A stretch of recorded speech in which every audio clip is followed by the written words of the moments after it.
오늘은 욥기 30장 16절에서 31절까지 말씀입니다. 욥이 하루아침에 풍비박산이 나서 자신을 존경하고 또 고마워했던 자들이 그 모습에 안타까워해야 될 것 같은데 그렇지 않고 어제 본문을 보니까 오히려 조롱하고 비난하고 또 없어 보인다 말하고 심지어 침을 뱉기도 하고 그런 모습을 우리는 보았습니다. 사람들은 살아가면서 우리가 이런 경험들 또 너무나 때로는 변덕스럽고 뭔가 내가 잘 되어 있을 때는 막 이렇게 우러러보는 것 같지만 그렇지 않을 때는 그 시절에 시샘했던 것은 아니겠지만 그것을 아주 또 조롱하며 기뻐하고 이런 모습을 우리는 경험하곤 한다는 것이죠. 욥은 그것이 참 많이 힘들었다라고 어제 본문에서 말씀하고 있습니다. 근데 욥의 고통은 이렇게 하는 사람들만 있는 것은 아니었습니다. 그렇게 사람들이 다 떠나가고 이제 밤이 되면 홀로 남는 시간이 되는데요. 이제 혼자 있을 땐 또 다른 힘겨움이 있는데 그것은 병이 주는 고통이었습니다. 사람들 때문에 마음이 상하고 아픈 것은 낮의 시간의 고통이었다면 밤이 되고 나면 이제는 아무도 없는 그 조용한 시간에 혼자서 그 병과 그 고통을 이겨내야 되는 시간을 그가 가져야 했던 것입니다. 그래서 오늘 본문 17절을 보면 이렇게 표현합니다. 밤이 되면 내 뼈가 쑤시니 나의 아픔이 쉬지 아니하는구나. 밤이 되면 육체의 고통이 너무나 심해진 거예요. 욥이 몸이 얼마나 가려웠는지를 욥기 2장에서 표현하고 있는데 그런 몸이 가려워서 이 도자기 깨진 도자기로 그 온 몸을 다 긁었다 그랬어요. 그러니까 온 몸을 긁다 보니 진물이 나고 진물이 나면 또 딱지가 않고 그러면 또 가려워서 또 긁고 이것이 온몸의 가려움증으로 욥은 너무너무 고생을 했다는 거죠. 이게 밤에 몸이 가려워 본 사람들은 이게 얼마나 고통스러운지를 잘 알죠. 밤에는 이제 우리가 잠에 들기 때문에 몸에 체온이 오른단 말이에요. 체온이 오르면 또 이 알러지가 있는 사람들은 더 가려워져요. 저도 재작년인가 갑자기 몸이 가려운 증세가 있고 이 두드러기 같은 게 몸에 막 나는 거예요. 그래서 이게 긁으면 긁는 자국마다 이 지나간 자국에 살이 이렇게 올라오는 거예요. 나중에 이제 피부과를 가봤더니 그게 기묘증이라 그러더라고요. 어떤 사진들을 인터넷으로 찾아보니까 기묘증 있는 사람들은 긁어서 막 글을 몸에 쓰면 그대로 막 이게 다 올라와요. 그러니까 긁는 데마다 다 올라오는 거예요. 빨갛게. 그래서 이 병원에서 이제 뭐 원인은 알지 못하고 증상을 완화시키는 약만 처방받아서 한동안 이렇게 먹었던 기억이 나는데 그게 너무나 곤욕스러운 게 자려고 누우면 이 몸에 이제 열이 나니까 이 온 몸이 이제 가렵기 시작한 거예요. 근데 새벽에는 일어나야 되지 밤에는 가렵지 너무너무 힘들더라고요. 근데 이제 간혹 우리 성도님들 중에 몸이 너무 가렵습니다. 이제 이런 분들을 뵈면 그때 이제 그런 경험을 해봤기 때문에 이게 잠을 잘 수가 없는 거예요. 얼마나 힘드실까 그런 생각이 드는데 이제 아침이 되면 또 괜찮아져요. 체온이 내려가고 또 활동을 하니까 밤만 되면 그게 참 힘들더라고요. 오늘 본문에 등장하는 욥이 그런 거예요. 밤이 되면 온몸이 가렵고 뼈가 쑤시고 그 아픔이 쉬지가 않는 거예요.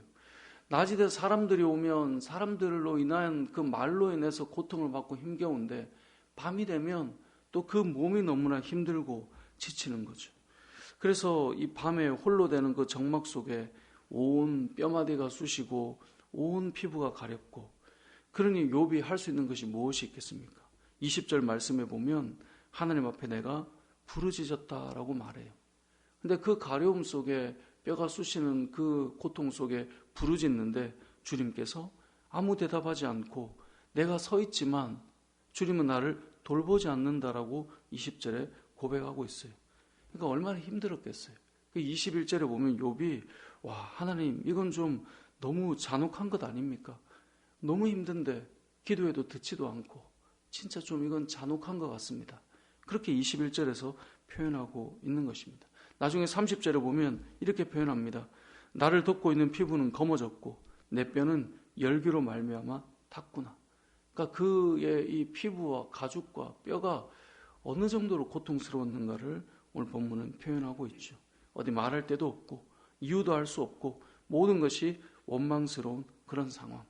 오늘 본문을 묵상하다 보면 이 상황에, 욥의 이 탄식에 우리가 무슨 답을 내릴 수 있을까요? 자, 이러한 시간에 욥에게 무슨 조언을 할 수 있을까요? 많은 친구들이, 3명의 친구들이 와서 욥에 대해 조언하고 문제를 파악해주고 막 이러지만 사실 우리가 이 말씀을 1장부터 봐오고 욥의 이 고통을 듣는다면 진짜 답을 내려줄 수 있는 게 없는 것 같아요. 정말 이러한 상황이 빨리 지나가고 힘겨운 시간이 빨리 그냥 넘어갔으면 하는 그런 마음, 아마 그것밖에 더 할 말이 없을 것 같아요. 우리는 간혹 모든 것에 답을 내려주는 사람을 만날 때가 있어요. 그건 이렇게 하면 되죠. 그건 이겁니다. 여러분, 모든 우리의 삶의 인생에 정말 답을 다 알 수 있는가라고 묻는다면 우리는 정직하게 그럴 수 없다라고 말하는 것이 그게 정직일 것입니다. 알 수 없는 기묘증으로 병원에서도 알러지 검사라는 게 있더라고요. 수백 가지 원인 중에 뭐가 나올 수 있는데 알 수 없대요, 의사도. 근데 사실 우리가 살면서 사람이 어떤 일을 당하고 어려움을 당할 때 그게 이것 때문이다, 우리가 감히 어떻게 말하겠어요? 그냥 우리는 그 시간이 빨리 지나갈 수 있기를 기도해 주는 수밖에 없는 거예요. 거기에 답을 내려주고 내가 인생을 다 아는 것처럼 말할 수가 없는 것이죠. 지금 앞부분에 욥의 세 친구들의 화려한 언변들이 있지만 그것으로 욥은 더 피곤할 뿐이지 답을 알지 못한 거죠. 자, 그러면 이전에 욥은 어땠을까요? 욥도 많은 사람들이 어렵고 힘들 때 도와줬다라고 그러지 않았습니까? 오늘 본문에 보면 욥은 어떻게 했는가? 25절에 보면 이렇게 표현합니다. 여러분 25절을 같이 한번 읽어보겠습니다. 시작. 고생의 날을 보내는 자를 위하여 내가 울지 아니하였는가? 빈궁한 자를 위하여 내 마음에 근심하지 아니하였는가?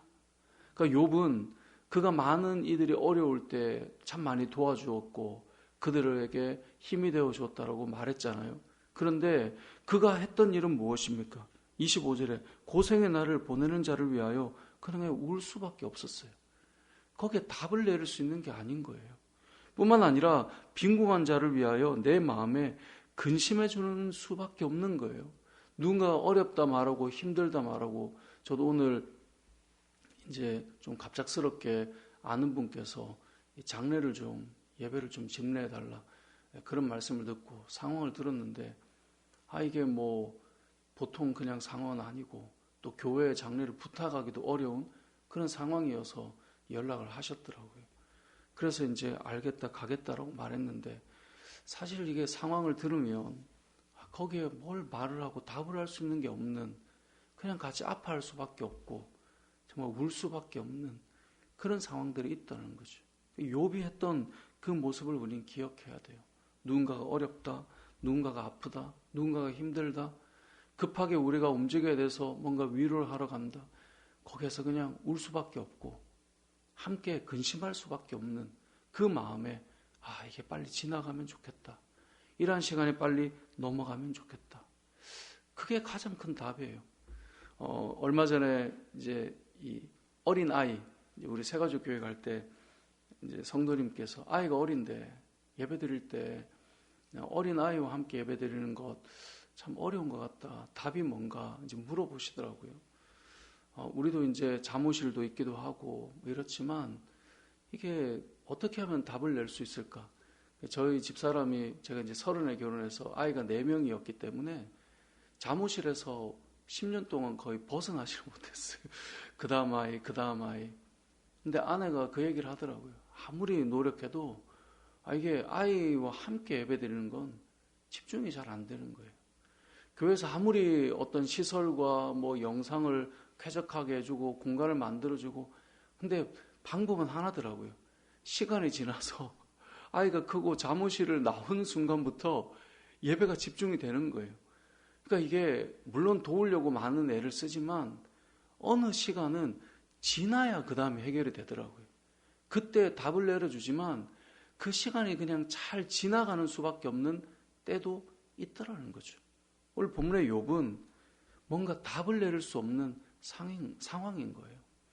낮이 되면 답을 내려주는 사람 때문에 힘들고 밤이 되면 육체의 고통 때문에 어쩔 수 없어 하는 그 상황. 답은 하나입니다. 이 시간이 빨리 잘 지나가는 것. 그래서 그의 삶이 회복될 수 있는 것. 그래서 할 수 있는 건 욥이 25절에 했던 것. 울어주고 함께 근심해주고 함께 마음 아파해주고 함께 잘 버텨내도록 손을 잡아주는 것. 그것 외에 할 수 없는 것이 없는 그런 때도 있는 거예요. 목회자들이 간혹 그런 오류를 범한대요. 저도 대학원 때 그런 수업 때 들었던 이야기인데, 목사가 신방을 가면 다 답을 내려줘야 되는 것처럼 그렇게 가지 마라. 때로는 하나님 앞에 기도하는 것으로 충분할 때가 있다. 근데 목사라는 것 때문에, 신방이라는 이름 때문에 답을 다 내려주려고 하는데 오히려 그게 위험하다. 이제 그렇게 목회학을 배울 때 말씀하시더라고요. 그렇지 않을까요? 저와 여러분이 우린 답을 아는 것이 아니라 때로는 울어주고 잘 이겨낼 수 있도록 함께 있어주는 것. 오늘 본문의 욥은 이 30장은 두 가지 고통을 말해요. 하나는 사람 때문에 너무 힘들었어요. 또 한 가지는 사람이 없는 혼자 있는 시간도 많이 힘들었어요. 사람이 있어도 힘들고요, 없어도 힘든 시간이 있는 거예요. 여기에 우리가 넌 이것 때문이야, 아니면 이러이러한 문제를 모르는 거야? 그게 아니에요. 그냥 같이 울고 손을 잡아주고 이 시간이 빨리 잘 지나갔으면 하는 마음으로 기도해 주는 것. 고난과 어려움과 흑암과 같은 시간을 잘 이겨낼 수 있도록 기도해 주는 것. 저와 여러분의 삶의 형편은 다 다르지만 때로는 우리가 깊고 깊은 밤이 찾아온다면 그것이 잘 지나가고 새로운 밝은 날이 찾아오기를 위해 기도할 수 있는 우리들이 되고, 또 그러한 저와 여러분의 삶이 되시길 주님의 이름으로 축복합니다.